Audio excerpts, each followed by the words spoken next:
Good evening, everybody. I'll call the meeting to order. First order of business, if you could stand if you're able, and join me for the Pledge of Allegiance. I pledge allegiance to the flag of the United States of America and to the republic for which it stands, one nation, under God, indivisible, with liberty and justice for all. Good evening, everybody. Next item on the agenda is recognition for the Cape Cod Five.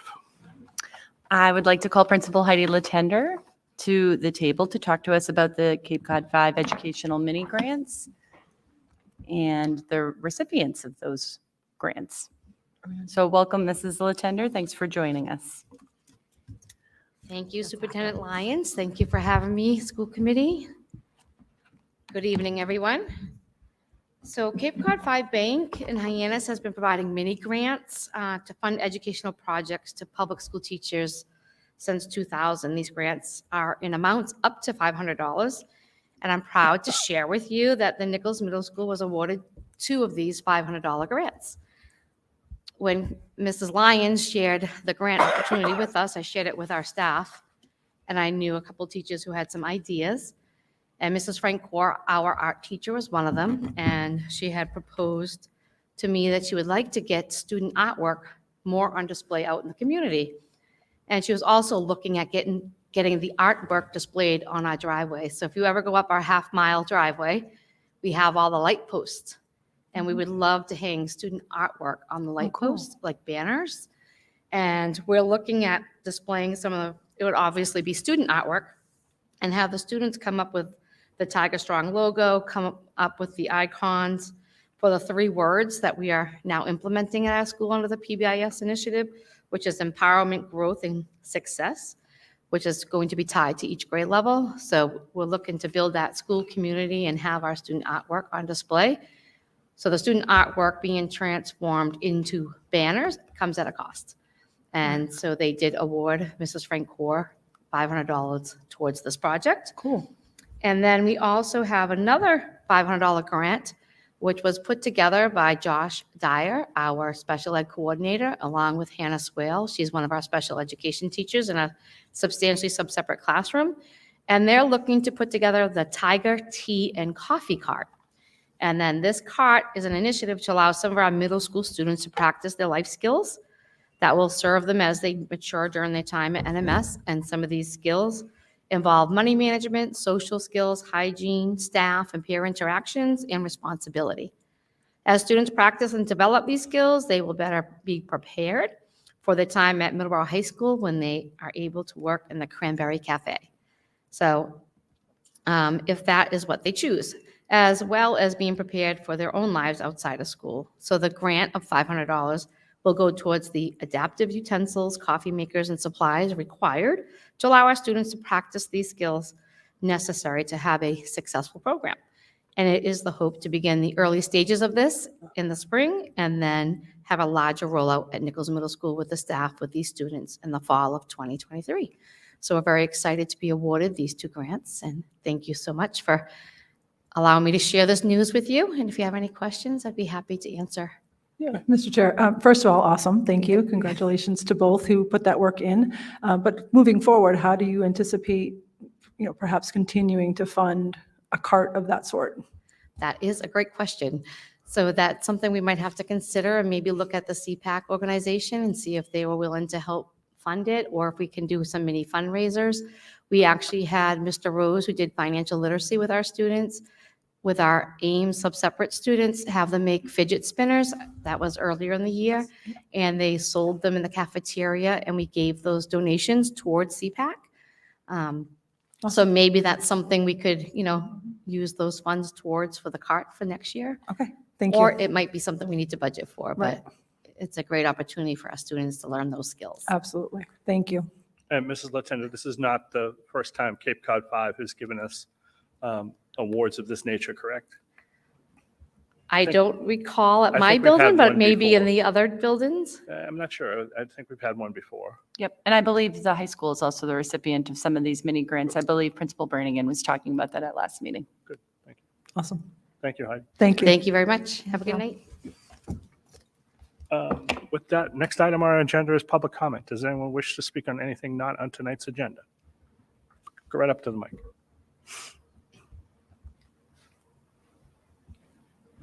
Can I adjust? Yeah, please adjourn. Okay, please bear with me as I am not a public speaker. I'm Nicole Finch. I would like to say thank you for allowing me this time to speak on a personal matter. In a time where I have so much to say, it seems beyond difficult to find the correct words to say. January 5th, my son was physically assaulted by a cafeteria monitor. I will not go into depths on this situation as it is an ongoing criminal investigation. I stand here today to speak on behalf of all the children and the parents of the community with children in our public school system. My child has attended Middleborough Public Schools for 5 years, and it wasn't until that day I have lost faith in our school system. At which point, in anyone's demeanor, is it okay to physically reprimand or put their hands on anyone, never mind a child? Children are very vulnerable beings with a sense of innocence that hopefully carries them into adulthood. To me, my child was stripped of that, stripped of the comfort and safety of a school setting, betrayed by the hands of someone he found with a friend within.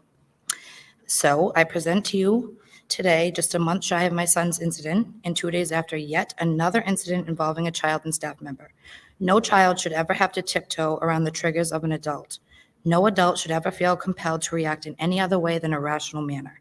And both times, these children were failed. The children who witnessed this were also failed. The parents who send their children to school daily were failed. So I stand here to ask you, when was the last time a behavioral management training was held? What are your further steps as a district to ensure this reoccurrence of isolated incidents no longer continue to take place? What plan is in place for children to feel safe coming to or returning from school after something like this happens? What further trainings are you implementing to avoid such a scenario instead of inclusivity, diversity, and equality? What calmer choice classes are you going to force upon teachers and staff the way it was forced upon our children? What are your hiring procedures and protocols? And how are you going to weed out the people who are capable of mistreating others like this? And last but not least, what counseling and/or therapy services are being accessible for children who have experienced or witnessed this? So I just want to address a couple of things with you. One is this: the incident that occurred happened after we published the agenda. Yes. So in public comment, I can't address what happens in public comment, but I can promise you it'll be on the next agenda. Okay, thank you. Okay. And it's just the way it fell during the week. I know the superintendent and the administration sent out notice to parents, and that will be a conversation for our next meeting. Can I ask one more thing? Sure. When the last incident was occurred, whatever, why was it only sent to fourth grade parents and not every parent in the district? This is Sure. public comment. Yeah, I know, but maybe that one particular, why the fourth grade parents as opposed to everybody. Well, so I did email you and invited a conversation with you at any point yesterday. So I would like to renew that request, that after you emailed me and I responded and I thought we should speak, I still think that. In terms of this particular incident recently from 2 days ago, which is in stark contrast and very different to the previous incident that you described, we did make the decision to communicate only with fourth grade parents. This was a different incident that did occur at fourth grade lunch.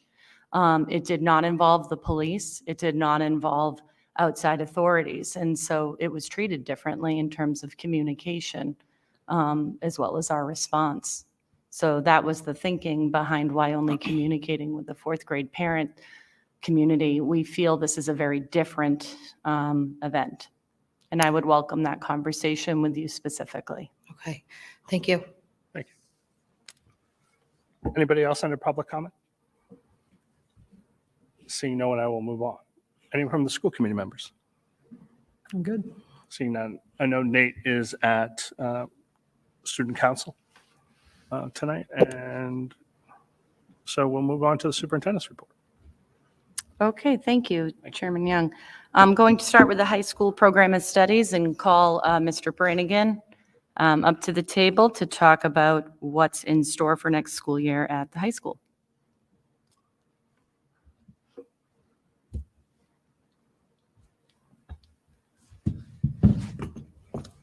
Hi, everyone. Good evening. And this is one of my really favorite things to do as principal, to come here before you to share with you the work of the faculty as we prepare for a new school year, and with the hope that you will approve our program of studies formally so that we can get going on getting our students scheduled for next year. So I have just really a really modest overview of really just the changes, as always, for our community. That the program of studies presentation is just really looking at just the new things and potentially things that we're taking out of the program of studies as well. So just as always, just a thank you to all the department leaders, Mr. Siciliano for his work in helping us evolve a book that was about 200 pages long into really something that is much more accessible for our community. To Mrs. Laura Luco, who's in charge of our master schedule, Dr. Markelitis and the curriculum team, and of course the counseling department, MHS school counseling department, as they are the gatekeepers for our students in their courses. As always, it's important to note that our school improvement, our program of studies is connected to the district mission and also our core values, beliefs, and learning expectations that is really woven through the document as well.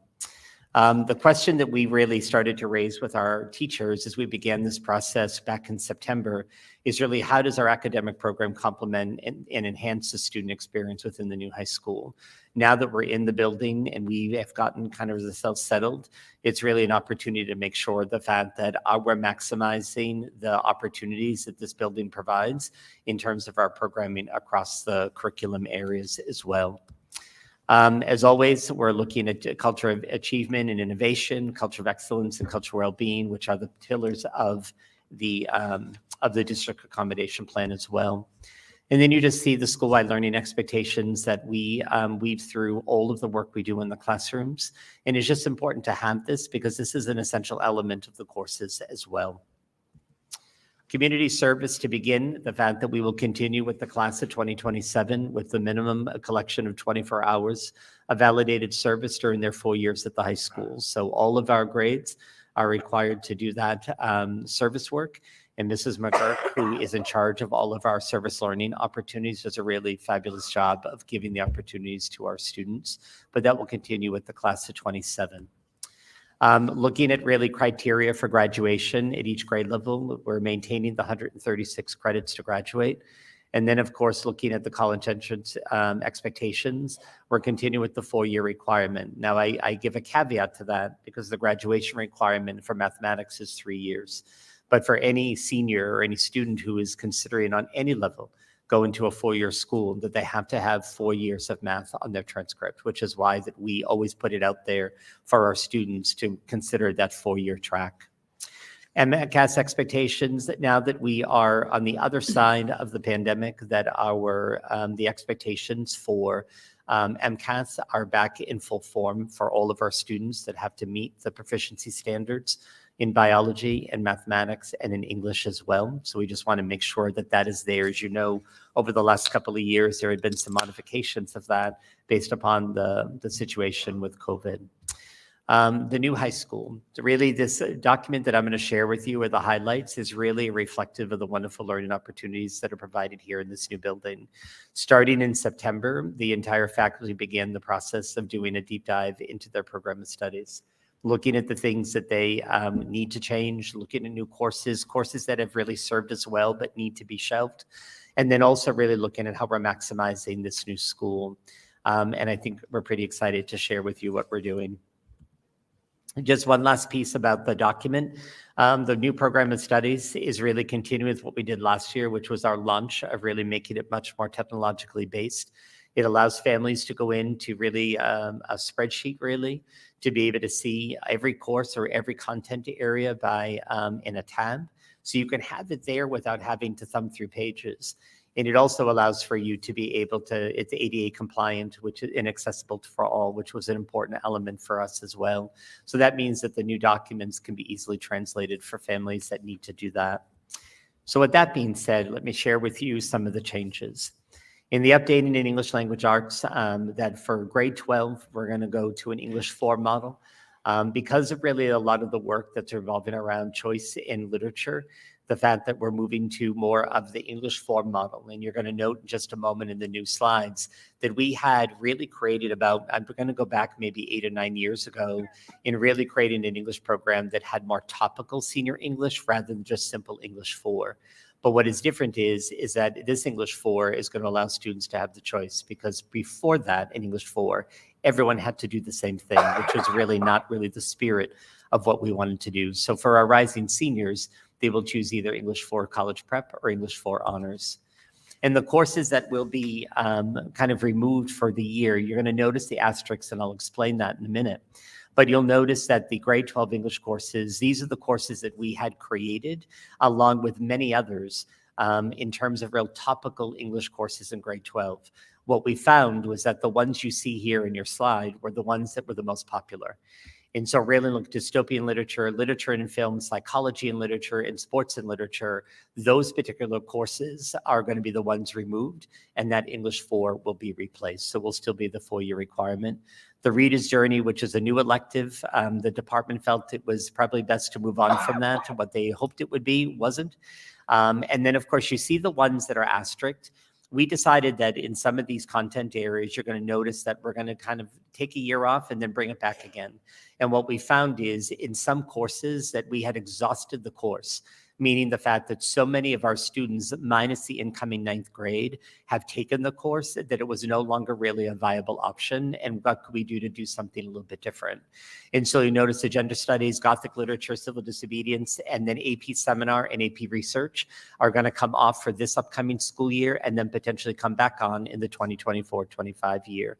The AP seminar and research that we need to go back and get a new person trained, which is why the fact we're not in a place to run those courses in the upcoming year for that. In mathematics, I'm really excited because finally, we have a financial literacy program that we're going to be implementing into grade 12. As you know, for all of our families and for school committee, that in grade 12, that our students who go into a 12th grade math, it may be an AP course for some, but for many, it's statistics. And that has served us for some time. But we also know the fact that we have a responsibility to be able to engage our seniors in a very different concept of mathematics.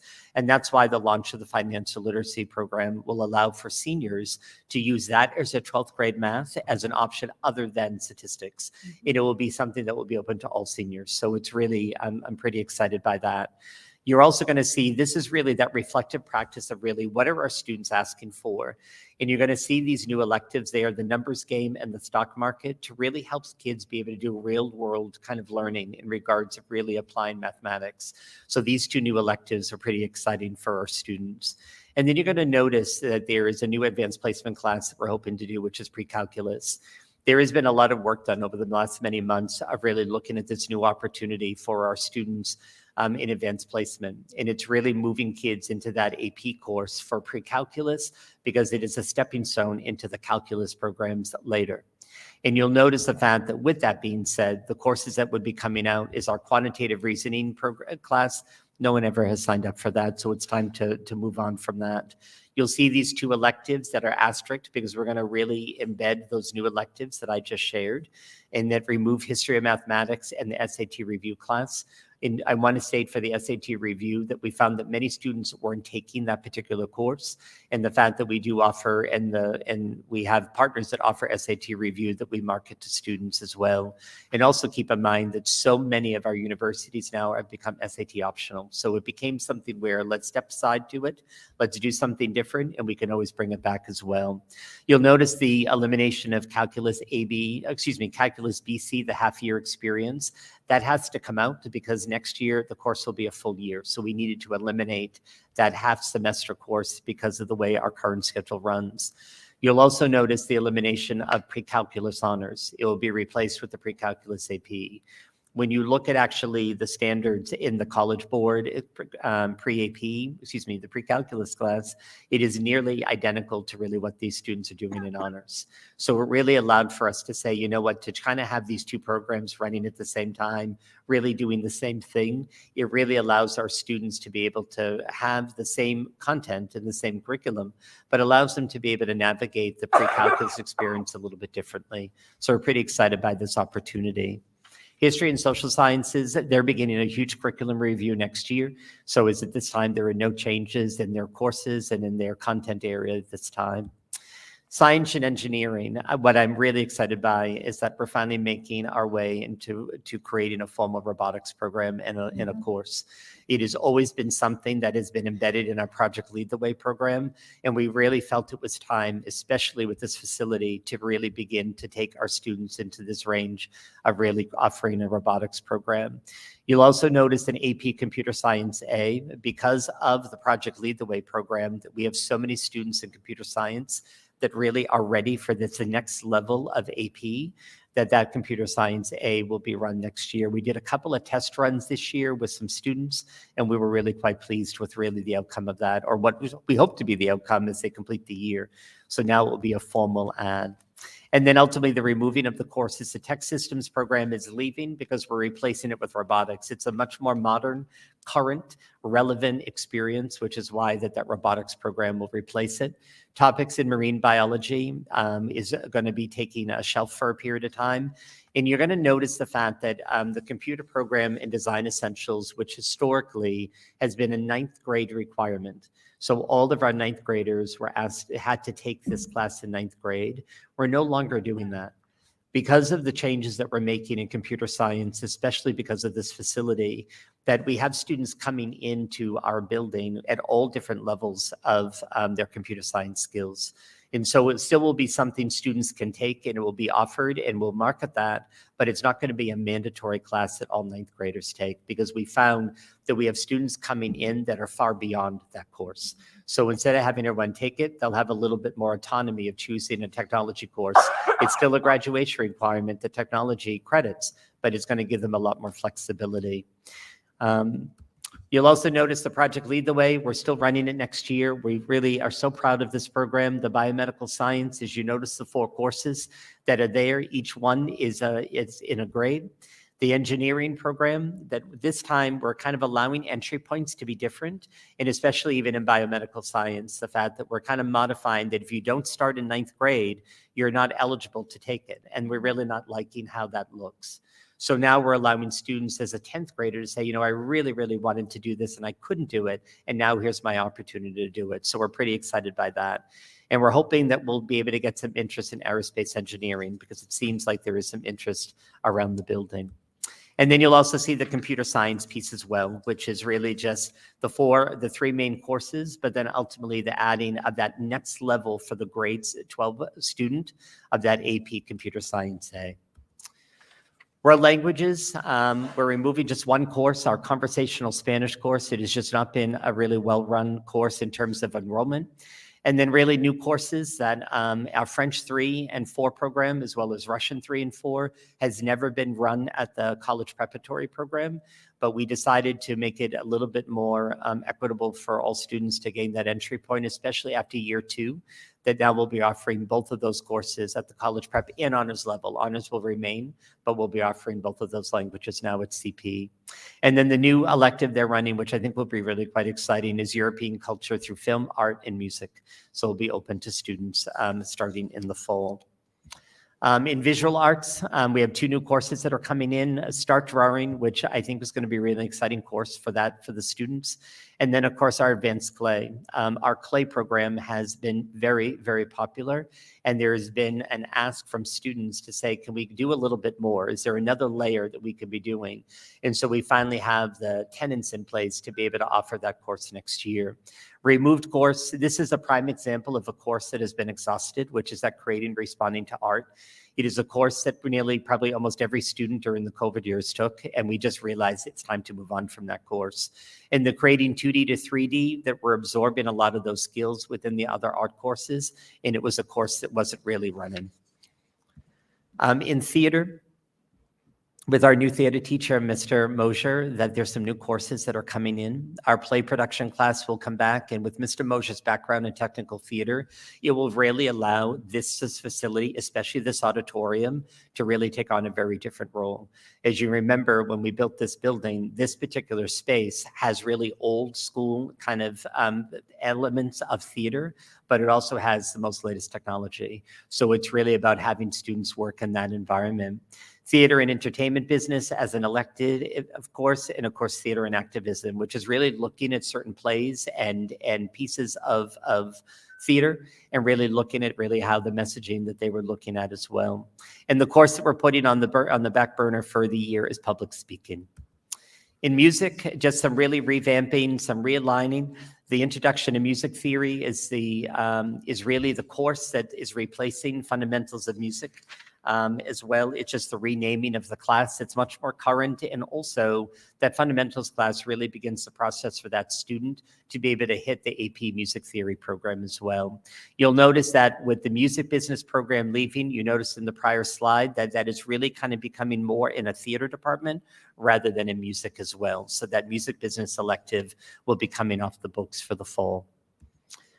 TV production, no changes there at this time, that Mr. Pelletier is working for doing some things potentially in the 2024 and 2025 school year. Note the fact that that program went from a really tiny program at the middle school to a much larger, robust program here. So we're still kind of working through building that capacity in this light. In really physical education, no real courses, no real changes. However, I do put on here that there is a hope of really implementing a grade 9 health program, and it's all pending upon a budget, but it's really looking at really creating health for our 9th graders. Early college programming, everything is there. Our Jim Braga Pathway to Business, early childhood, which is in criminal justice, which is through our partnership through early college with Massasoit Community College. And then, of course, all of our school to career internships as well. One thing we're really excited by, it's not really in the program of studies per se, but I wanted to share it with you because you may start seeing pieces of this coming out over the spring, that with the collaboration of a team here, especially with Tony Cupie, who runs our innovation lab, that we have been working on creating innovative pathways. We're looking to partner with the state in doing something in manufacturing as well as environmental and life sciences. We're in the grant application process, but I wanted to share it with you because this would be something that would be an unbelievably exciting thing for our school, especially our rising 9th graders, if we're able to access the opportunity for that. But the MyCap planning that you see, that this is something we've already been approved for. We learned just about a week ago that we received the opportunity to engage in MyCap, and we've been doing trainings with this. And what it does is it actually takes college and career readiness skills and embeds it into the curriculum that students are learning. So as they're learning the concept of collaboration and communication, how does that play a role in what they're doing in real world once they leave us as well? So we're still in the training process, but we're pretty excited that we're able to engage. And the MyCap is a huge element of the innovative pathways. So I'm hopefully going to come back to you soon with more on that. In school counseling, really just to close, that we really have done a lot of work over the last year of really looking at really trends and what we're seeing from college acceptances, and really the work of really analyzing how we do what we do. And that starting in the fall, that all of our electives will go to a CP level and not an unleveled level, with the exception of PE. The one class that will remain that will go to a CP is the sports medicine class, just simply because of the nature of that course. And that starting with the class of 2024, that will be using only a weighted GPA, that for years we had a weighted and an unweighted, and we would always fluctuate between the two. But what we're finding is that the trends at the higher ed level is that they're only really interested in the weighted average. And so what we're beginning the process now is really utilizing that piece as well. So I thought it was important for families to know that. So what's next? You're going to notice the fact that there's one thing that I'm sure maybe people at home are asking is, well, what about the new schedule? You shared all things about courses, but what about the schedule? So starting next week is our advisory week, and I'll share with you what we're doing with that. Our school counselors will spend a few days at the Nichols Middle School working with the 8th graders, getting them ready to come up to the high school. And that will be really helping them identify the courses that they're looking for. Scheduling will officially open on next Friday, the 10th in 2023. And that will be sending out information to families shortly about what that looks like. And that when the portals open, that we're keeping a student-driven schedule. But there's one thing we're adding this year, because of feedback from families as well as from teachers, is that we're implementing teacher recommendations this year. So it'll allow for a family, as they're making decisions for courses, to get a little bit of a sense of the voice of the teacher to say, I really think this is the course I would recommend. It doesn't mean the student has to go into that course. It just gives a talking point to a family as they're making those decisions. Program of studies nights, you're going to notice for the families that it's every night next week, Monday through Thursday at 6:30.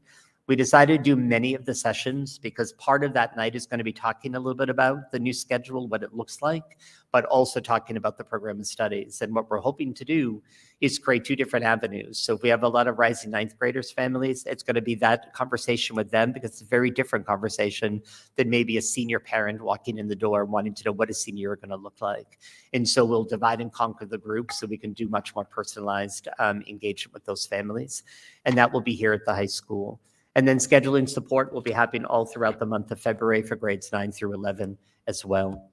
And the one thing we're doing is our advisory week. So starting on Monday, we're going to be running an advisory schedule for all 4 days, Monday, Tuesday, Wednesday, and Thursday. And it will be a 30-minute advisory that will be actually talking about the new schedule. It will be talking about courses. We're doing live feeds because this building has a live feed from the TV studio. We're doing live shows from the TV studio each and every day, where the English department will get up and talk about what's happening in English and in math and in science and in history. We're doing a student learning profile to help students try to look at really what they're passionate about, so that they will help them make selections in their schedule about what they're passionate about, and not the sense that they must take this course. So we're hoping this document will be of a help to them and to the families about choosing the courses that they will be choosing. And then ultimately, we are going to be giving them a document where they'll actually use the program of studies to actually do something on paper so they can start looking at the courses that they would like to take. So when the portal opens on Friday the 10th, they'll have some documents in front of them to help them with that process. And so you'll see what our plan is there. And I'm ready to take any questions or comments. And thanks for listening. Mr. Chair. Teresa, go ahead. Thank you. I will have a senior next year, so there's a couple things I saw that I'm excited for him to be able to do, and I like this whole process. The one thing that I noticed that you took out that I'm kind of a little bummed about is the public speaking course, especially given the last few years through the pandemic, and where it's certainly not an easy thing for anyone anyway, but now our children have really suffered in that way. I'd like to maybe hear from you why that was taken out and Sure. what the thoughts are going forward as far as Yeah. giving kids that opportunity. Sure. I think there are three reasons.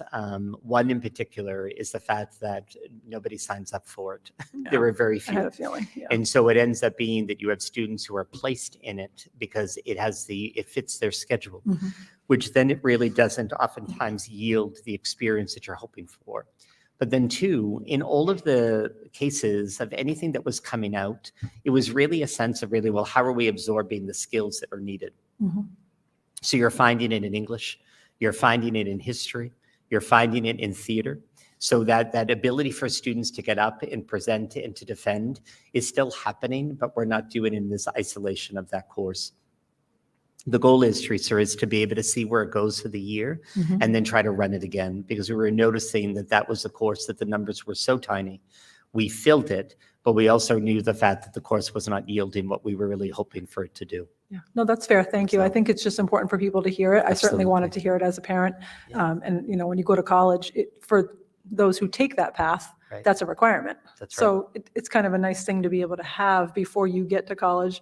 It was definitely one of the most difficult courses for me going into college, having never had that experience. So I'd like to see kids have it, but I like that you're offering it in other areas, in other content that is necessary for them. So thank you for that explanation. Other questions? Paul, I have one about seminar and research are coming out of next year's, Mhm. I get for a period in time. The question I have is around capstone. Seminar was always set up, generally speaking, that a student should take that in freshman, sophomore year, Right. and then research junior, senior. Right. Is there anybody going to be left behind? For example, a senior who was going to take it this year, but it's not there. There isn't. So this was the school year that we were looking to do a revamping and a reviving of the program. And it ended up being that we need to now train somebody new to be able to be that teacher, because the teacher who was trained is no longer with us. And so we decided the fact that we were going to table it, come back around again, because before, when we launched the AP Capstone program, we had an English teacher and a science teacher. And that the goal is to move the entire AP seminar and research program back into English in total. So what we need to do is regroup it, send somebody for training, we hope this summer, to allow that person to be able to start building in some of the skill in grade 9, because that was the whole goal, is you work with your 9th graders to start looking at some of the skills of AP Seminar of Capstone, implementing those in English 1. So that way those students going into grade 10 could go into AP Seminar with some confidence that they know how to do this research. They know how to do these skills. And then it would allow them to go into grade 11 research. So currently, Mr. Young, there's nobody in the building that would be at a miss for those 2 programs going off the books for 1 year. Yeah, I had a question. Hi. Thank you for this. This is probably my favorite time of the year, seeing this. So thank you for all your work. When you said about the teacher recommendations, is that something that's going to be sent home with each child, or is that something like a parent or a child is going to have to seek out from each individual teacher? Yeah, no, that's a great question, Marcy. I'm glad you asked it. It's actually going to be something you'll be able to see right in Aspen. Okay. So it is actually a filter that we put in another column really into the view that you will see, that you're going to be able to see exactly what teachers have recommended your son, in your case, for next year. And then basically it doesn't force the schedule to schedule it that way. So you may see the fact that a student's been recommended for, say, English 2 college prep, but the student really wants to do honors. It doesn't force the student to have to take the CP. It just gives, we've never done it this way, that normally it's been student-driven schedule, which I'm a big believer in, but then the teacher recommendation part was after the fact. And now what we thought would be so much more collaborative in approach is to allow the teachers to do it at the beginning, for you as a parent, for the parents and the students to see, based upon what they have seen and what you've done in class, that we really felt that this would be the level that would be great for you. But it still allows for the autonomy of the student and the parent to say, you know what, I think you should really do this level or this course. So it just gives you a little bit of a menu of what was recommended. Oh, that's perfect. Thank you. You're welcome. Other questions? You have a question? Also on the teacher recommendations, so, or the teacher piece of it. We're so early on into semester 2. So how does that work with? Yeah, so that is the one. So this is really our test run year. So next year will be very different because, as you know, we'll have the students all year. So the recommendations will look a little bit different.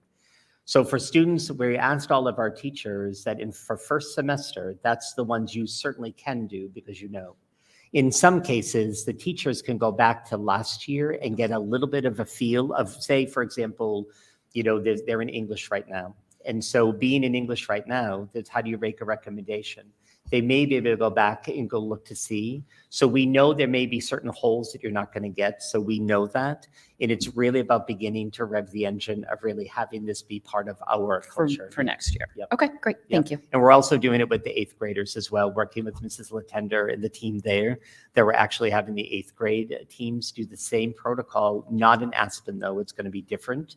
And that way there we'll be able to have that information for families as well, to be able to get a sense of really what the 8th grade teachers are thinking would be great for them coming up to the 9th grade. Since this is kind of the starting year and, you know, this round of quarter 2 or semester 2 classes is really the only place where they won't have had enough. Is there any room for the teachers kind of being aware of what they've signed up for and saying, you know, maybe they should nudge up to the honors level, or maybe this would be a better class for them? Yes. Even once the whole So it's crazy almost like weeks you're of going to registration happen. Yeah. So you almost have 2 different schools happening at once, because the first semester you're going to see that recommendation. But then second semester students, you'll have more what we normally have done, whereas as you start to see the students over the course of the semester, you're building capacity of who they are and what they're able to do.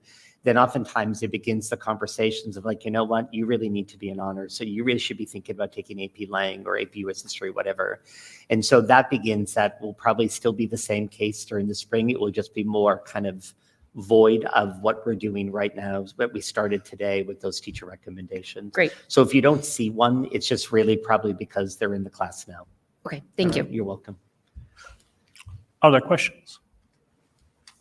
Generally speaking, we make a motion to approve the program of studies. Do I have that motion? Do I have a second? Second. Discussion. The only piece I want to point out, which I think is important, is I recognize the program of studies is predicated on the new schedule for next year. But the school committee still has to vote on the new schedule for next year. I just received early this week, Tuesday, Wednesday, a memorandum of understanding from the union about how that would happen. I sent it to our attorney. So hopefully it'll be on next agenda, if not the agenda afterwards. I do have some questions and asked to meet with Paul over it. So I will let everyone know and send that along to people after our attorney has taken a look at it. But I just wanted to add that particular piece. So we'll be approving based on pending the schedule? Yes. Okay. Well, the program of studies is a list of classes. Sure. And so how Paul formulates the classes Yeah. essentially doesn't matter. It's just the list of classes. Okay.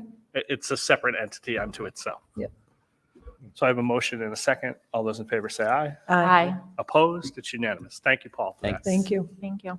And actually, Mr. Brannigan, if you want to hang up there for just a moment longer, the next item highlights 5 new scholarships for 2023 for our graduating class at Middleborough High School. This includes the Connor Donovan Memorial Scholarship, the Bill Lawrence Memorial Scholarship, Muckies presents the John and Edith Sumner Memorial Scholarship, the Donnie Duggan Performing Arts Scholarship, and finally, the Derek Kaplinger Scholarship. So Mr. Brannigan, if you want to give insight into all of these scholarships, that would be great. Yeah, thank you, Mrs. Lyons. So that, I just want to say, I think it's a wonderful thing that we've started to do many years ago of having new scholarships that are being shared with our students to be able to come before school committee to just be recognized and to be really just a thank you as well. As Mrs. Lyons said, we have 5 new ones that we have at this time. As always, there's some that will come in, but we know that we're starting the scholarship season and our scholarship night will be held on February 15th, and more information for our senior families will be out on the bulletin next week. But our first one is the Connor Donovan Memorial Scholarship, which really was created by the Connor Donovan Memorial Fund. The goal is to spread awareness and education on the connection between mental health of adolescents and young adults in the current fentanyl epidemic. Apologies. It's a $2,500 scholarship to be awarded to a graduating senior with the intention of pursuing an undergraduate degree in a field that assists with those mental health challenges, psychology, and social work. So really want to thank the Connor Donovan Memorial Scholarship Fund for their ability to work with us. The Bill Lawrence Memorial Scholarship. As you know, Bill Lawrence was a very long time physical education teacher, celebrated and award-winning baseball coach. And his family has come together to begin a scholarship in his name. The family, on behalf of the family, they're happy to award a $1,000 scholarship in Bill's name to 2 graduating seniors who will attend a 4-year accredited colleges, 2-year accredited college, or an accredited trade program. And selections will be based upon financial need and along with involvement in the community as well. The Muckies presents the John and Edith Sumner Memorial Scholarship. This is one that will be seeking the education for a student going into higher learning. The scholarship will be given as an aid to an incentive to a student who has a financial need or has preserved as a student despite personal and family-related obstacles. So students will apply for that, and we want to thank Muckies and the John and Edith Sumner Memorial Fund for that. And the last 2 is the Danny Duggan Performing Arts Scholarship. These last ones, the last 2 I want to share with you just came in over the last 2 weeks. And I want to thank Mrs. Lyons for allowing these to appear on the agenda this evening. As you know, Mrs. Duggan was the Fine Arts Department Chair and a beloved theater arts teacher here at the high school for 25 years. And she passed away this past October. During her tenure, she had created and really spearheaded the unbelievable growth of the theater program and really a commitment to the performing and fine arts. This scholarship will be available to students who have been accepted to a 4-year school with the goal of majoring in an area of fine arts. Preference will be given to those who plan to pursue theater arts. 3 top finalists will be asked to schedule an interview with the scholarship administrator, and that is where the selection will be made. So just a thank you to the family for bringing that forward. And the last one is the Derek Kaplinger Scholarship. If you knew that Derek was a student here at Middleborough High School who graduated in the class of 2012, he was an unbelievable young man who had a spirit here in this building. He was a student athlete 3 seasons, and that ultimately he passed away in a car accident back in June. The family has created a scholarship in his name, and they would be given to 1 or more students in the graduating class of 2023 who are seeking to continue their education beyond high school. The scholarship will be awarded by the committee when they meet in early May, and it's really based upon really the ideals of Derek's life. So I want to thank the Kaplinger family for bringing that forward as well. Thank you for your consideration. Sure. Questions from anybody? Oh, well, the new scholarships are fantastic. They are. The community has been exceedingly generous. Can you give us an idea of how much students get in scholarships each year? Yeah, absolutely. Last year for the class of 2022, and this was void of the alumni scholarships that were there, that we gave out over $300,000 in scholarships to students. So just an unbelievable support of our community. Thank you. And thank you to people like these who put together these scholarships. And I know people are interested in donating to particular scholarships. Who can they contact, Paul? They can contact our school counseling office, and either Mrs. Pont or Mr. Goldman can help them be in touch with the foundation or the sponsor or the family. Thank you. And the same applies for learning how to create a scholarship for a student too, correct? Yep. So all of these scholarships, for most of them, they worked with us in creating the direction they wanted to go. So those have been some really wonderful meetings with families about really what their vision is for the scholarship, and then our help to them to bring it to life. And I also know that one of the things that has always been great is on your end, there's sort of an expectation of the kids that the kids who get scholarships really need to reach out and meet with the people who are giving the scholarships. And I know people do that in a variety of ways. For example, Oak Point does that differently than, say, the Mitchell Club or other local scholarships. It's great. And we have many of the sponsors that come to the scholarship night every June. And we make sure that those sponsors, those families have an opportunity to meet the recipients as well. So it's a nice night. With that, the chair would entertain a motion to approve the 5 new scholarships. So moved. Do I have a second? Second. Discussion? Hearing none. Again, Paul, thank you very much, and thank you to everybody who put these Thank you, together. everyone. All those in favor say aye. Aye. Opposed? It's unanimous. Great. Thank you. Thank you, Mr. Brannigan, and a special thank you to all the donors. Next, I would like to call Ms. Jennifer Healy to the table to provide a special education update for our community.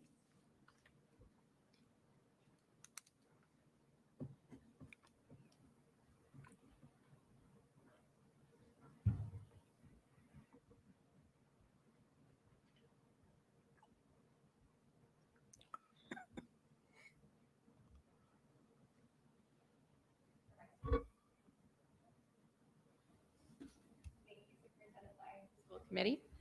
I'm here tonight to present to you an update on the Special Education Department. We've been quite busy the past few months, and so I'm looking forward to sharing with you some of the work we've been doing, but also some of the areas we're going to be focusing on from here on out. We have lots of other things we'll be focusing on before June.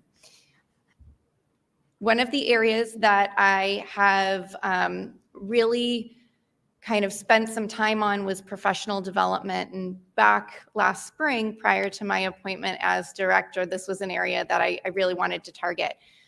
We've had lots of different opportunities for staff, and that's district-wide, special educators, ESPs. So I'm going to share with you just a few of those opportunities so you can get an understanding of what kind of things teachers have been exposed to. The first is the continued work from Dr. Deborah Harris. She was our educational consultant, or is our educational consultant from years past. She is the creator of the RISE program, which I've spoken about before. And through the RISE program, teachers and other staff members learn about inclusive practices, co-teaching models, strategic intervention, and really general disability awareness to help support students within the inclusion classroom.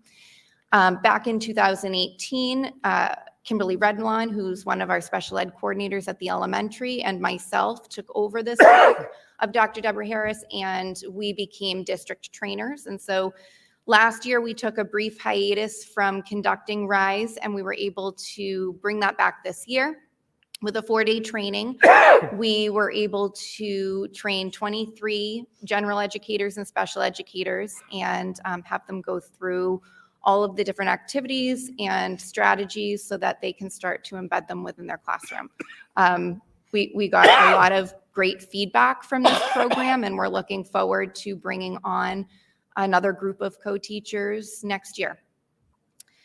Another training that was conducted was for disciplinary procedures for students identified with special education needs.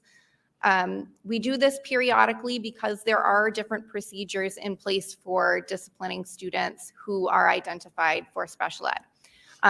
It's important to note that disability does not absolve you from receiving a discipline, but it does trigger a response from our district to make sure we're looking for patterns, understanding how disability might manifest itself in the classroom, in the hallway, in an unstructured setting, and making sure that there is no substantial relationship between the disability and the infraction that we see. And so there are, like I said, procedures in place. One of those procedures is a manifestation determination review, which is a meeting conducted after a student with a disability is suspended for 10 or more days.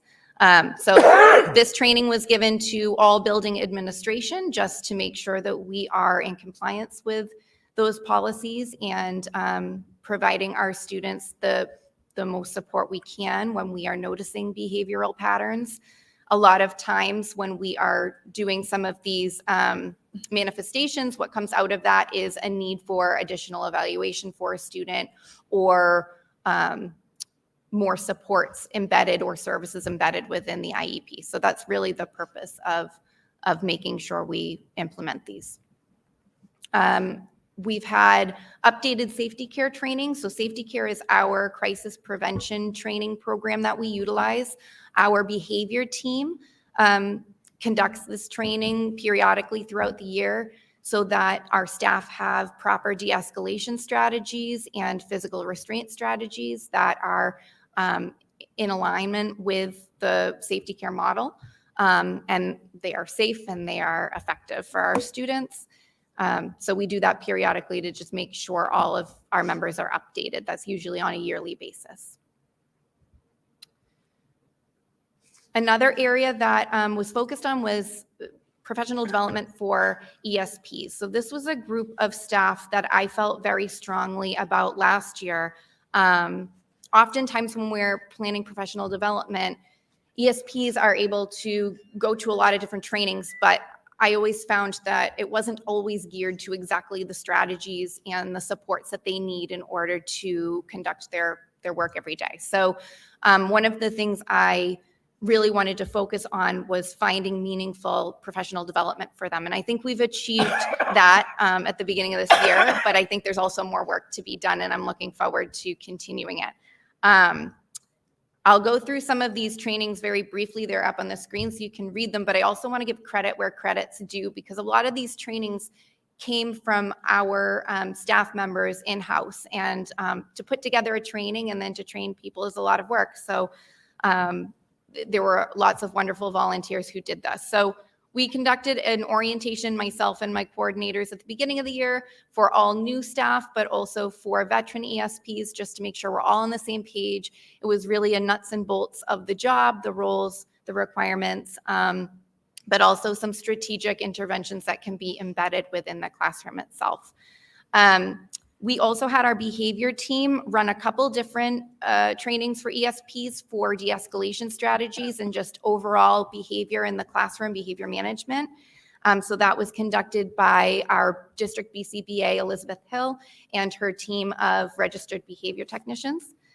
We had Kate Graham, one of our speech and language pathologists, participate and conduct a training for communication strategies at the high school level for ESPs there. She's also going to be doing some training going forward with the elementary crew as well. Sensory and behavior training for our pre-K staff was conducted by Melissa Deutschman, one of our special ed coordinators at the MEC. And we also had the opportunity to have our K through 5 ESPs participate in reading strategy support with Diane Phillips and Melinda Madigan. And we also had Handwriting Without Tears, which was sort of a group effort through that program. Our occupational therapist, Kate Cooney, and physical therapist, Kelly Mitchell, also conducted some trainings on strategies that can be implemented in the classroom setting for OT and PT. And then, like I said before, safety care for selected staff in particular programs where de-escalation is a little bit more prevalent. Okay, and there's more to come on professional development. And I promise this is the last slide on professional development. We are going to be doing another training through Dr. Harris. She's come up with an additional training that's really targeted for our general ed population, our administrators, and our ESPs. And it focuses more on understanding the disability and how that looks in a classroom and how it is tied to the learning process. And so myself and Kimberly Redlawn will be targeting those 3 particular groups in this training, Understanding Disability Beyond the Label. So that's to come. Our motor group, our occupational therapy, physical therapy, and adapted physical therapy will be preparing for the rest of this year to conduct a job alike. We're hoping to reach out to neighboring districts, to their motor departments, and invite our local occupational therapists, physical therapists, and APEs into our building next year to be able to create an opportunity for those particular disciplines to get together, talk about strategies, and share resources so that we can all benefit from that. So there'll be some preparation for that. We're also sending a group of staff, both general educators and special educators, to some training for targeted reading interventions so that we can strengthen our tier 2 and tier 3 models. So tier 2 being students who are at risk or demonstrating difficulties with reading materials, and then tier 3, those students identified as having reading disabilities and really requiring that intensive instruction, with hopes to really build and strengthen those skills and also close the gap. We are, like I said before, Ms. Kate Graham will be conducting some more communication training for our ESPs, and our behavior team will continue to do de-escalation strategies across the district. I'm going to touch a little bit on this topic, but I'm going to talk about it in an additional slide. We do have a new IEP format coming from the state, and so there will be training that needs to take place next year for our staff in order to navigate this new format. But I'm also predicting that we'll have some training for our families, our community, and our students, because ultimately an IEP is a student's document. So they'll need to also know how to navigate that new format, which I'll speak to in a few. This year, we are going to be focusing on tiered focus monitoring through the Department of Elementary and Secondary Education. This is their review process to ensure that the district's compliant with both federal and state regulations, making sure that we are doing the things we are supposed to do to support kids every day. This is a 3-year review cycle, but it is broken into 2 groups, and each group looks at different identifiers. So we are labeled as Group A this particular year, which focuses on student identification, IEP development, programming and support services, and equal opportunity. So like I said, we are in Group A. We are in year 1 of Group A, which is a self-assessment. which means that we'll be collecting a lot of different documents, a lot of different data, a lot of different records, and we will be submitting that to the state as our evidence of compliance. Year 2 will be next year, and we'll have some on-site visitors from the Department of Ed here with us, interviewing our staff, our community members, and looking at our files. And then year 3, we are hoping we are just monitoring and ensuring that we remain in compliance. For special education, this means that we'll be collecting data for indicators 11, 12, and 13, which really focus on our early education population and our secondary population. So we have 2 indicators looking at students who are aging in or students ages 3 to 5. And then we also have an indicator looking at students who are 14 and older. We also have a document review portion, which looks at 13 different indicator areas that we need to demonstrate compliance. Basically, we are showing our procedures and how we do things here in Middleborough on all of these different areas. So I summarized those for you already. And then we also have a record review where we will be selecting 15 different student records to show the state, to make sure that our paperwork is in order, to make sure that our procedures are in order as well. There's also a civil rights portion that Kevin Avatabali will be focusing on, and that will include a document review as well with 4 different civil rights indicators below. I wanted to give you a quick update on staffing because at the beginning of the year, we had quite a few positions that we were in need of filling. I'm happy to report that most of those positions have been filled, and we are getting closer and closer to being fully staffed. From a district level, we still have a special education support specialist at the elementary level. That is our special education coaching position, still open. We also have a school psychologist from a district perspective open as well. That posting's still there.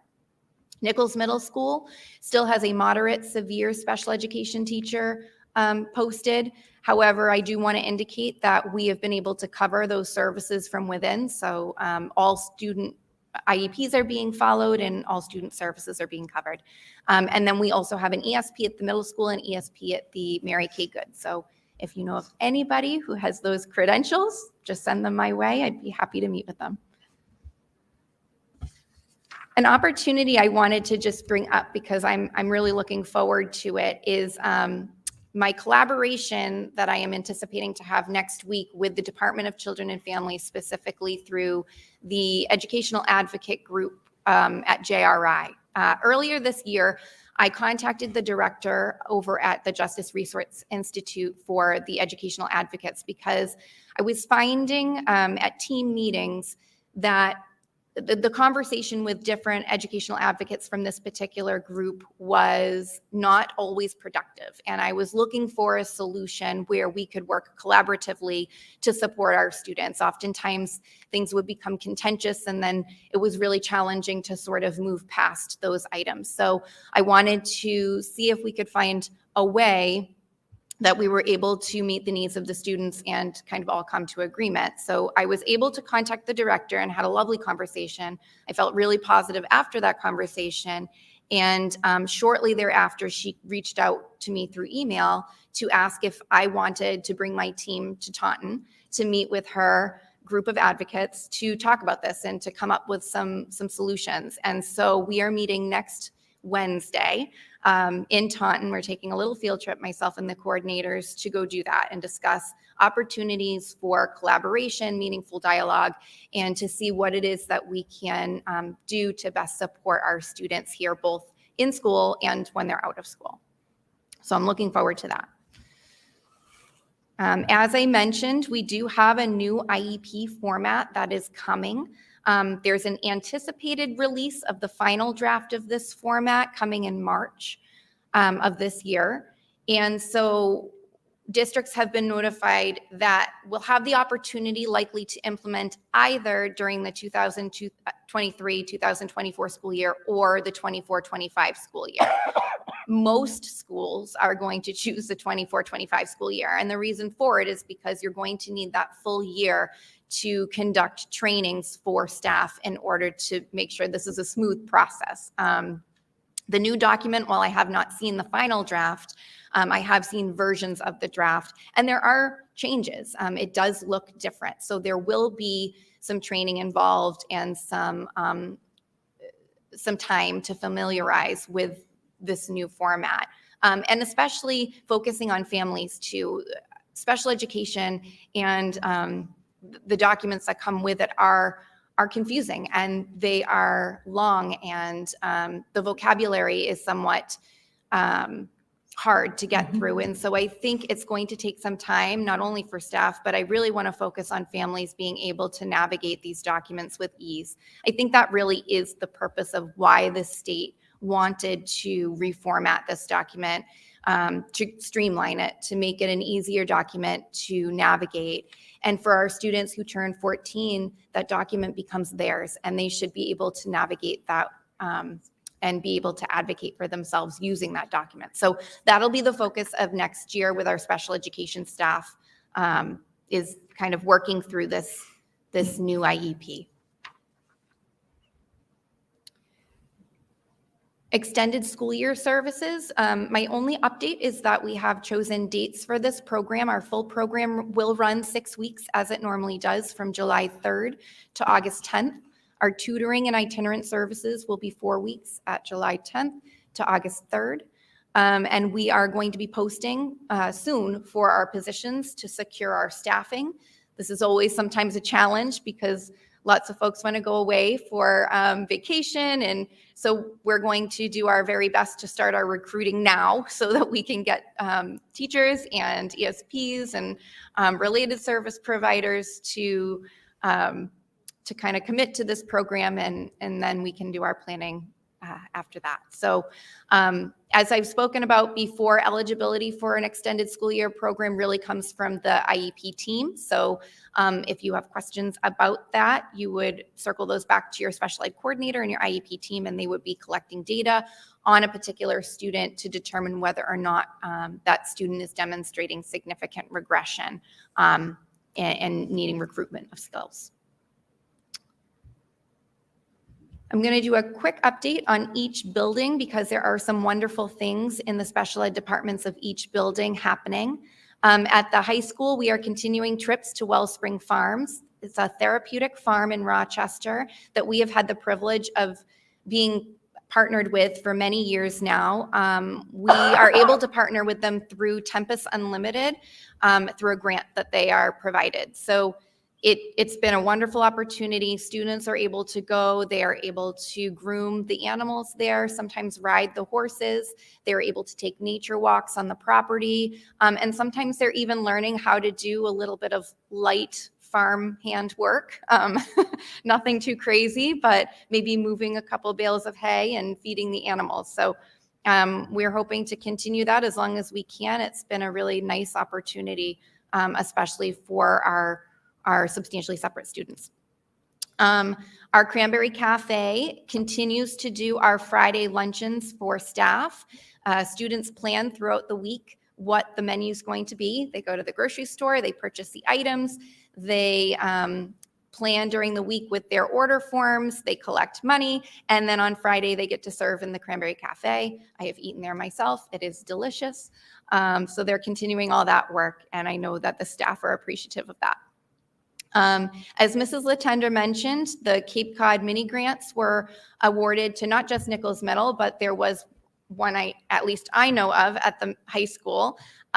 Joshua Dyer, our special education support specialist at both the high school and middle school, was able to apply and secure these grants for our students in both pockets. So this particular grant at the high school level is going to go to different field trips for students who might be exploring art alternatives upon graduation. So these are students who might be going to community colleges or to trade schools. So having the opportunity for them to get out and kind of look at those opportunities, look at those different campuses and make determinations about what they'd like to do upon graduating. We're also continuing our unified basketball and unified track teams. Unified basketball was really successful this year. We were able to fill the stands, and I think that The students are looking forward to another season next year, and Unified Track will be up and running in the springtime. The middle school also is utilizing Wellspring Farms. So I think this is the first year middle school has actually been able to utilize this opportunity. We've done it at the elementary schools in the past, and so scheduling wise, it worked better for the middle school, and they have not had, the chance to do it. So we were able to send students over to the farm this year. Again, the Cape Cod mini grant, I won't go into it because Mrs. Latender already explained about the Tiger Tea and Coffee Cart, but we're looking forward to having our students be able to do that and gain some skills before they make it to the Cranberry Cafe. Something new and exciting for Nichols Middle School is that we are starting a unified basketball there, which will be great to streamline right up here to the high school. That is happening in March. And Joshua Dyer is also going to be the coach of this team. So his name's come up a couple times. He's a go-getter in the special education department. We've also had some opportunities for reverse inclusion at the Nichols Middle School. So specifically in physical education in our substantially separate classrooms. And there's going to be more opportunities to come. At the HBB and MKG, we've had our students within the therapeutic classroom be able to take some weekly trips to the My Lab at the high school to get them to engage in something a little bit different and also see some older kids as role models and mentors. We've also kind of done the reverse of that and had our students from our Futures Alternative program come to the elementary school and work in our substantially separate programs to help with some different projects. And again, that really creates a nice partnership for the elementary students, but equally as important for our future students who serve as mentors. We've had peer modeling within the building itself between our therapeutic classroom and our substantially separate classrooms, students reading to each other, students being able to present projects to each other and assist each other. And we've also implemented a new supplemental reading program and strategy across our substantially separate classrooms. So we're hoping to see some nice gains from that. At the Early Childhood Center, we held a community outreach event on January 13th. That was our last professional development day. And that was for families who have students children rather, ages 3 to 5, who might have concerns developmentally about their child and are not really sure whether or not that child requires some services or something a little bit different. So we are asking that if you are one of those families to contact us. We will be holding an additional event to be scheduled in March, but this is part of our Child Find, where we want to ensure that students who do need services are identified and then provided. Our pre-K staff has collaborated with local preschools and daycares, again, to ensure that our early ed population are being identified if need be for additional supports. So through observations, consultation, and suggestions and resources, we're able to ensure that these students are getting adequate support within the daycares and preschools. And there's also been an increase in our integration for our Kindergarten RISE program. Our RISE program is a substantially separate program. However, we are making great efforts for those students to be able to participate in the school building and community. And they've also been building some really lovely friendships with their other early childhood peers. And my last update for tonight is in regards to our Special Education Parent Advisory Council. For those of you who have not heard of CPAC, this is for families of special education students. If you are somebody who maybe has a child who just qualified for special education, or you have a young child, or even if you have a child who's qualified for a long time, but you have questions and you're seeking resources, this is a great group to participate in.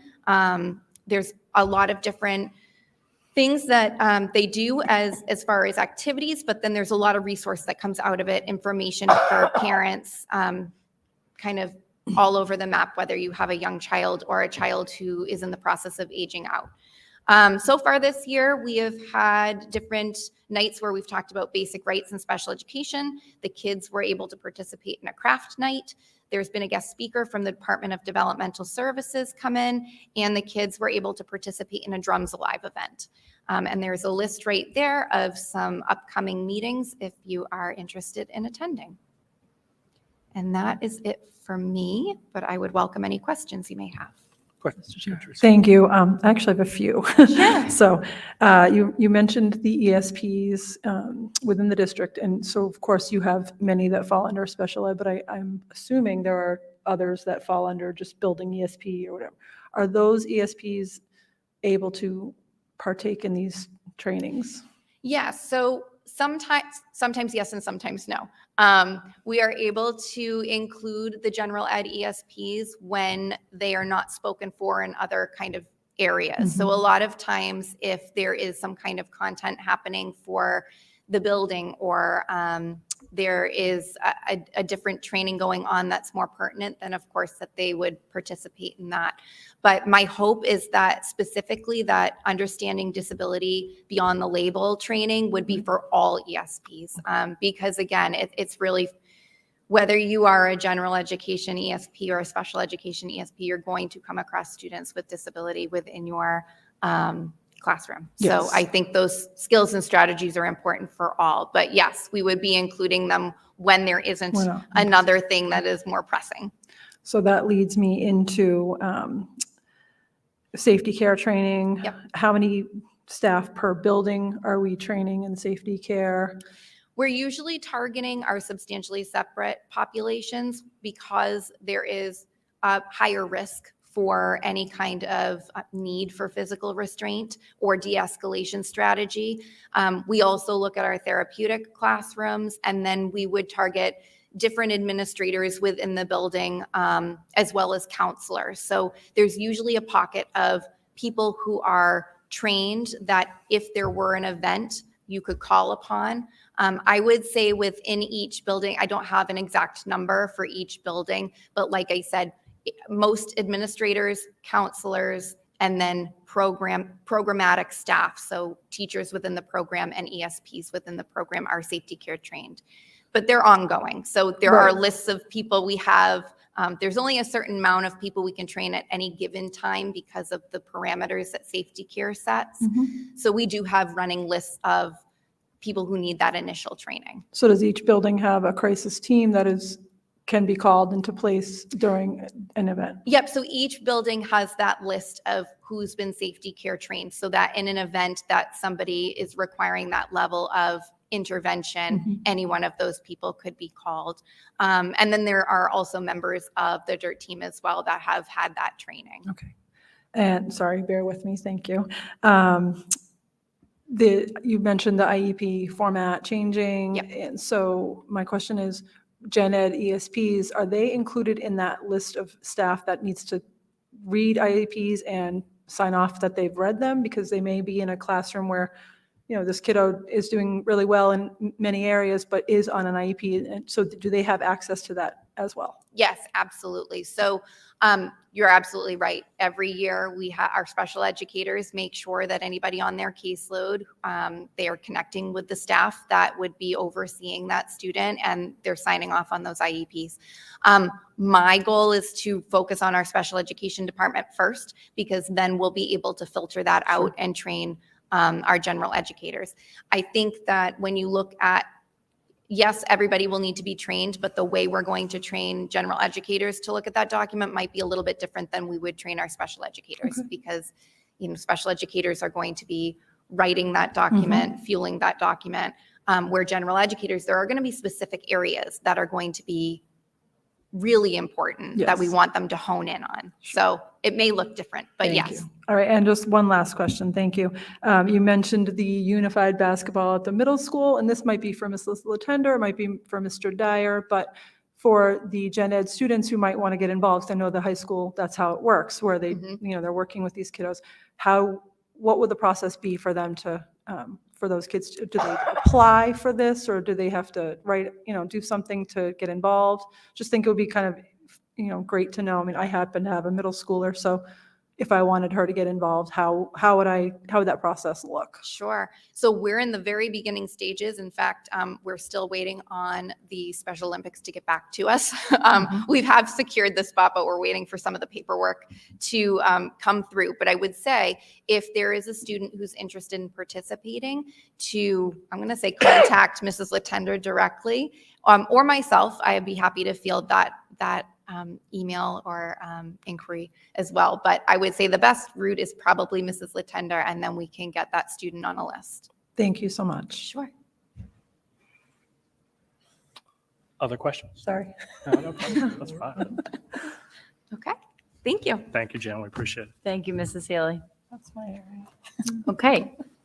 The next item is actually my report, which is already part of my report, but regarding, expectations of students. And what I wanted to talk to the community about tonight was I wanted to reference the email that I sent to the community on January 12th and give some additional information and some kind of parameters around why that message was sent and more importantly, what the response is going to be going forward. When I took this job, the first thing I told this community was that I wanted to be part of forward progress in this district.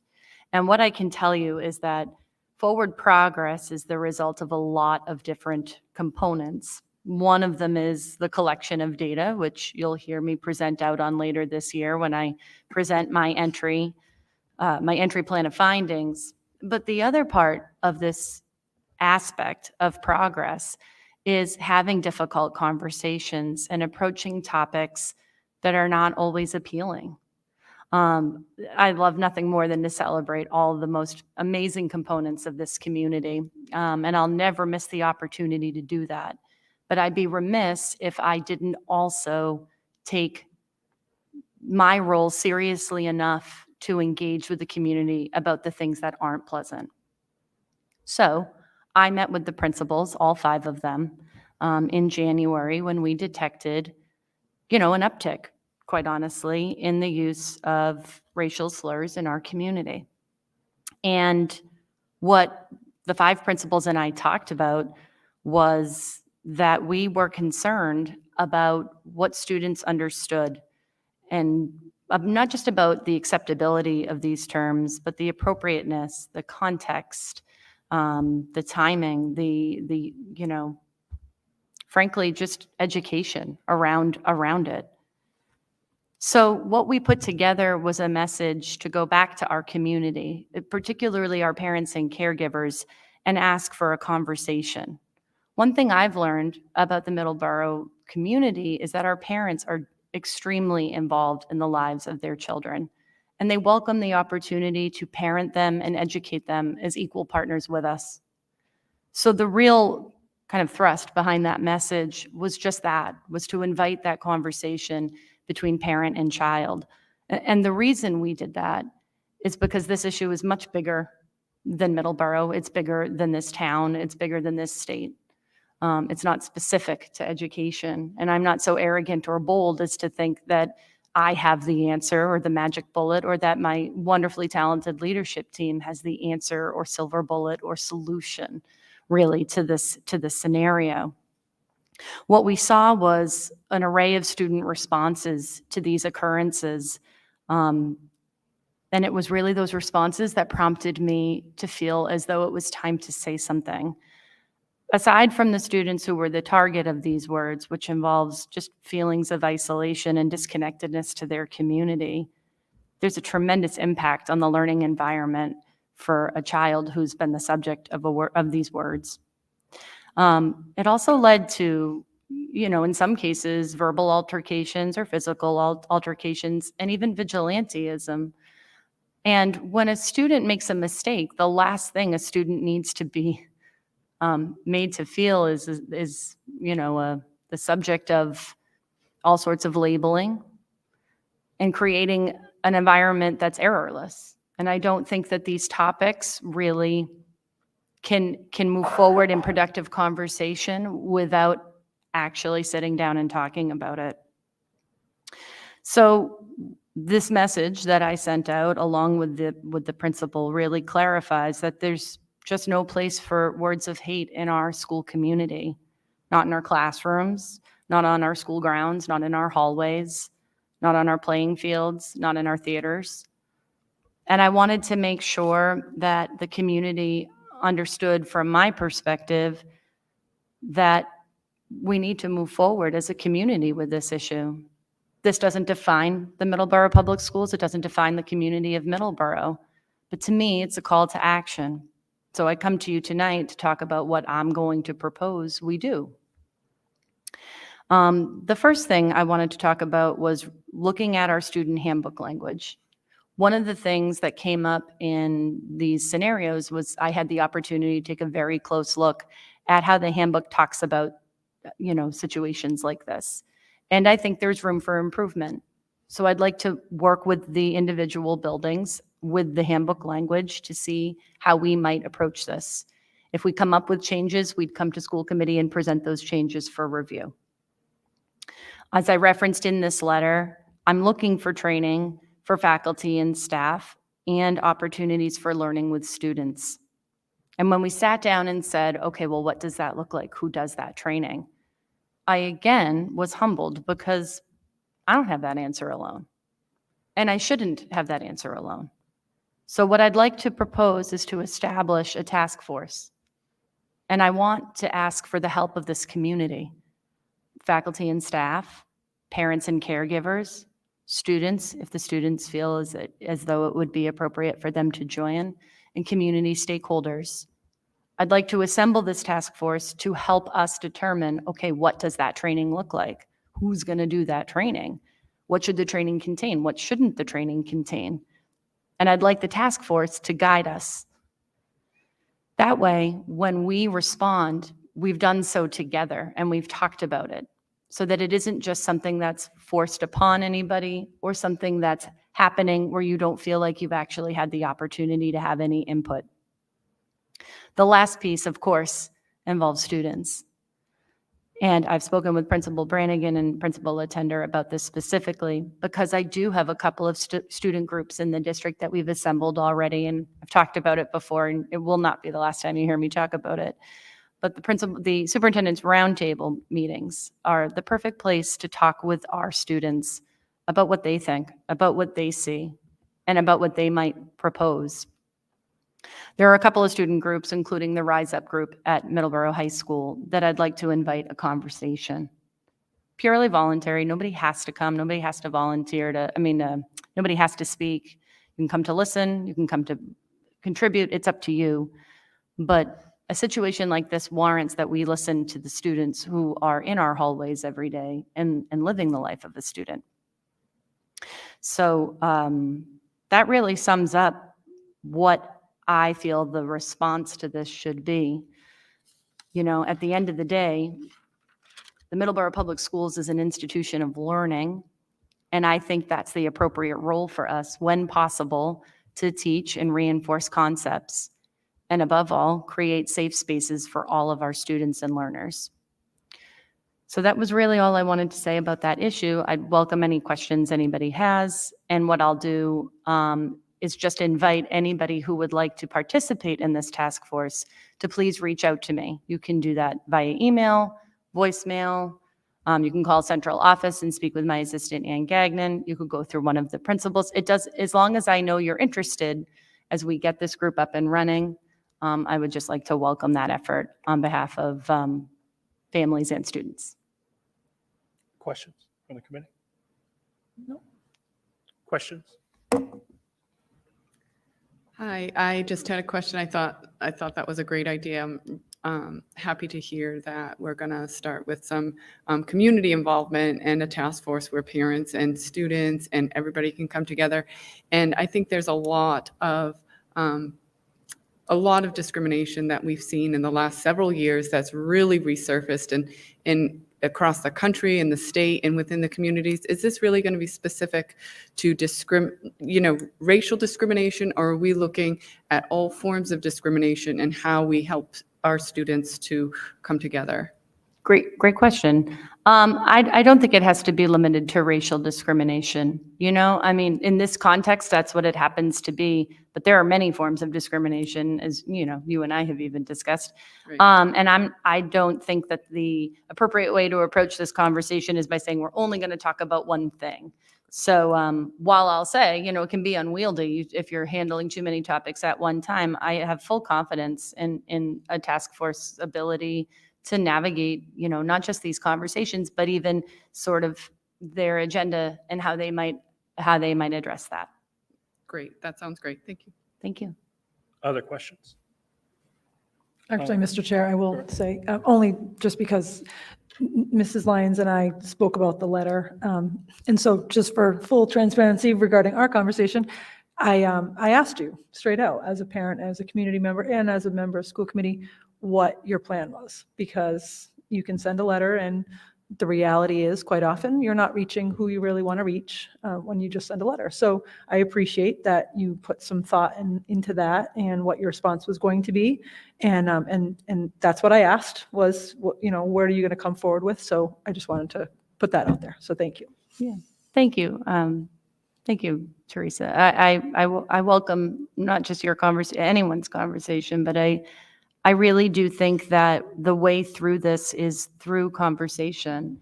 And that doesn't mean anybody will always agree. It doesn't mean that people have the same approach.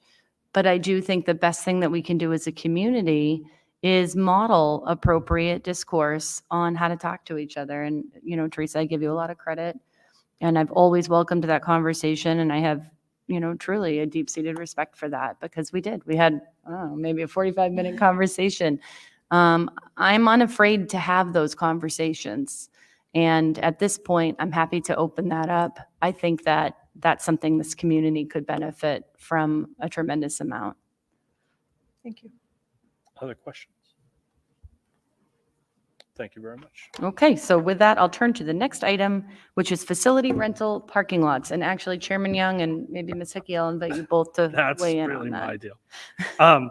So just so everyone understands, if you remember, facility, we reestablished facilities rentals because we were not up to date given the high school, the way the new high school came. So we redid all those. A request came in. Sarah and I had a conversation about it. In fact, another request has come in since then about use of the parking lot. The parking lot is not under facility rentals because, well, quite frankly, I don't think any of us ever thought anyone would want to use our parking lot. The way this was originally done was Tourism Committee had asked to use the parking lot for the Herring Festival. I also sit on the Council on Aging. The Tourism Committee had used the Council on Aging facility last year. Part of our problem was there was people just parked wherever they wanted and did some damage to the Council on Aging. So I was tasked by the Council on Aging to have a conversation with the police chief.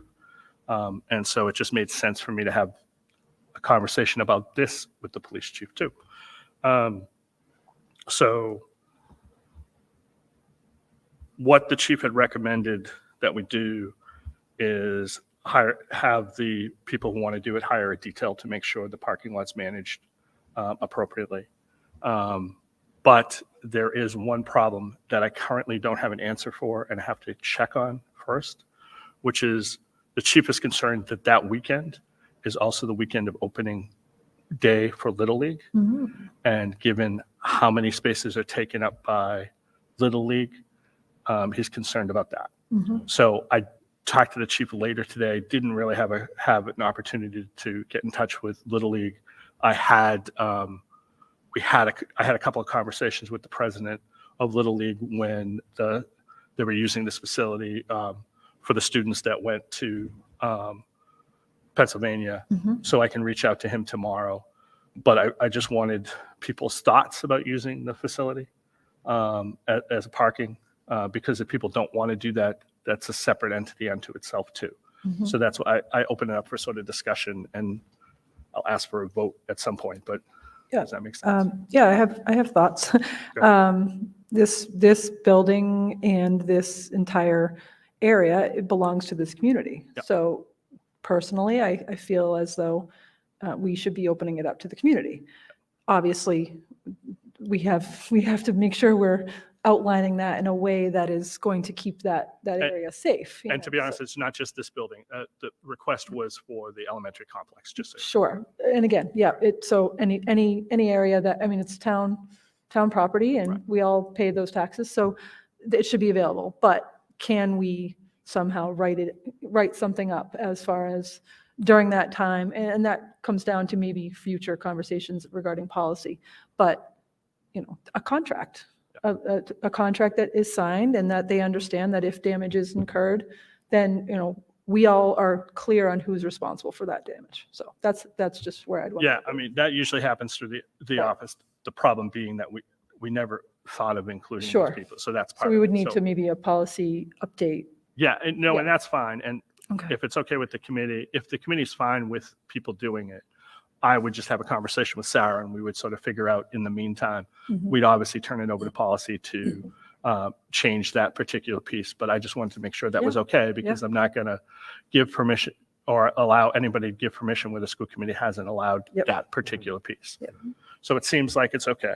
Yep. That's fine. I have no qualms. Okay. Like, So with that, the chair would entertain a motion to allow it and to have the subcommittee work on it at the same time. So moved. Wait a second. Second. Discussion. Hearing none. Anybody in the audience have any questions? Seeing none. All those in favor say aye. Aye. Opposed? So Sarah, you and I will work that particular piece out, Thank you. And that concludes my report for this evening. even though that wasn't part of it. Right. It was. Thank you very much. I appreciate it. Hold on one second. MSBA. Have lost my agenda, so I'm just bringing it back up for myself. MSBA. No, I have it right in front of me. Sorry. Just had to click out. So I know we have MSBA, a couple of pieces on the MSBA, so people are aware of. The first is that they're in the process of finishing the punch list. The items that were on the punch list currently are really about pieces that have been delayed due to materials not being able to come in because of problems. But a lot of that will be resolved in February's vacation or in April's vacation. The plan right now is that everything will be done and completed probably by May. The second item that people should know is that the committee last night accepted, we received silver status as a green school. In order to qualify for an additional funding from MSBA, you needed to achieve bronze. We achieved silver, but we missed gold by 2 points. 2 points. And we tried as we might, but we couldn't get the additional 2 points. It would have cost money. So that's what it essentially. Money to get money? Right. Well, and you're not getting as much money as it's costing, so it didn't make sense. But these were items already planned into. There were a wide variety of things that were planned into the building to make sure we achieved bronze status. We had actually tried to go through the points to make gold status, but at some points things have to be cut Right. because it doesn't make sense financially. Okay. I did say it would probably end in May. I can't think that I missed. The next meeting is March 8th. Yep. I'm trying to think if there's anything else that was, it was a relatively brief meeting. I know that subcommittee asked for the committee to look at some things. Yep. We didn't have the opportunity to look at them Right. at this meeting Talked about because they that. weren't Well, there's transferred even over, but more. thank you for There's that. more to come, There's so. more to come. And we'll take care of that, so that's fine. Anybody have any questions or comments on that? Nope. Thank you, everybody. And then first order of business, Chair entertain a motion to accept the resignation of Mr. Oakley. So moved. Do I hear a second? Second. Discussion, all those in favor say aye. Aye. Aye. Opposed, it's unanimous. Just so everyone knows, so I had a conversation with the town, Mr. Oakley, even though Mr. Oakley told us in December that he resigned, you have to submit a piece of paper to the town clerk. The town clerk received that piece of paper January 6th. So January 6th was after our first meeting, Mhm. January 5th. So she sent it to me. We were going to have a discussion about it on January 18th, but we didn't have a meeting. Mhm. We do have the opportunity to so first and foremost, because when Mr. Oakley resigned, his position will be up at town election. Right. So it is a separate sub position for his remaining 2 years. Mhm. We do have an opportunity to fill the position if we want to for the time being.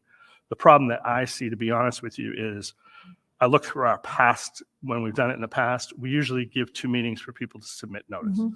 So if you take it that way, that means It's- people have it Makes till no sense. March. Yeah.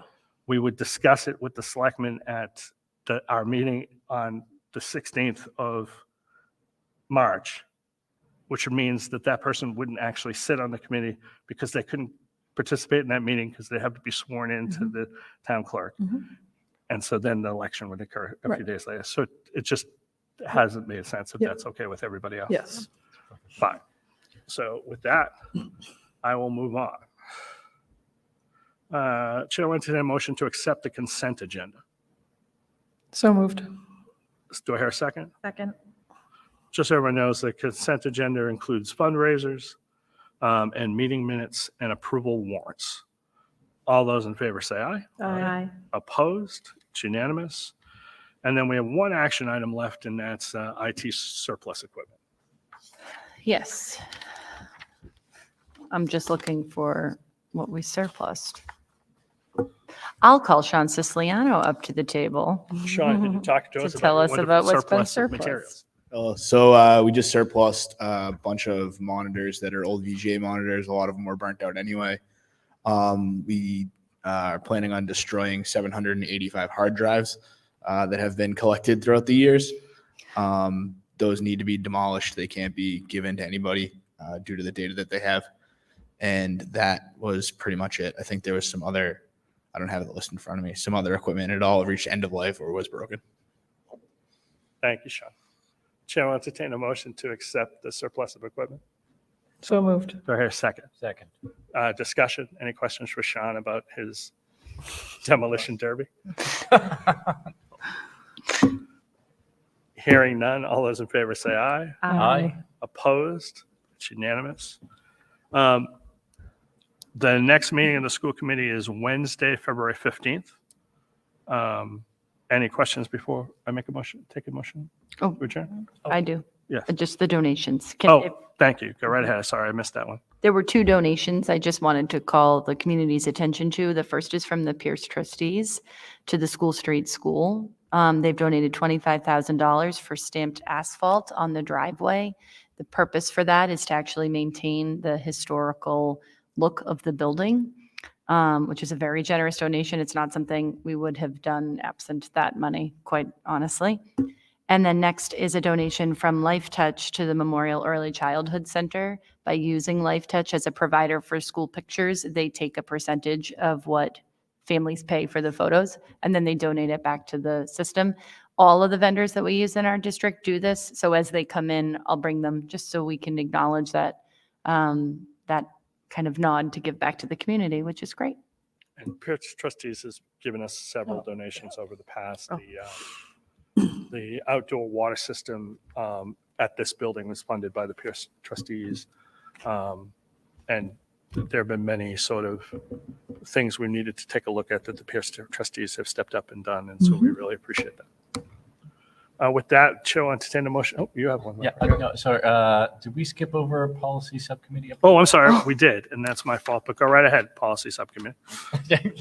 Meg? Oh, no, okay, so it's just me. Yeah. I can help So you. we had one meeting We did.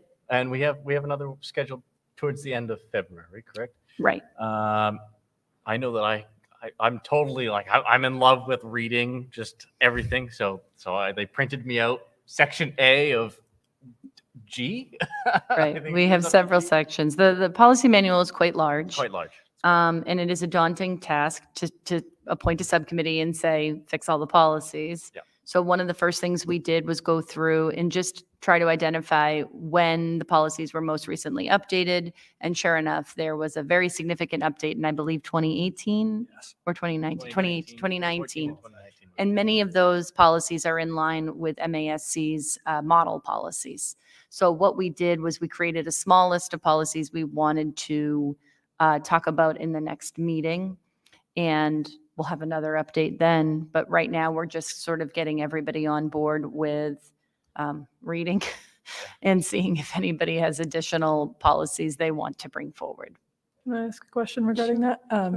The bus came up last time. Was that going to be discussed where you'd be talking about children being allowed to carry Right. instruments on the buses? And I believe it's not written into the policy currently, so it would be something that would be.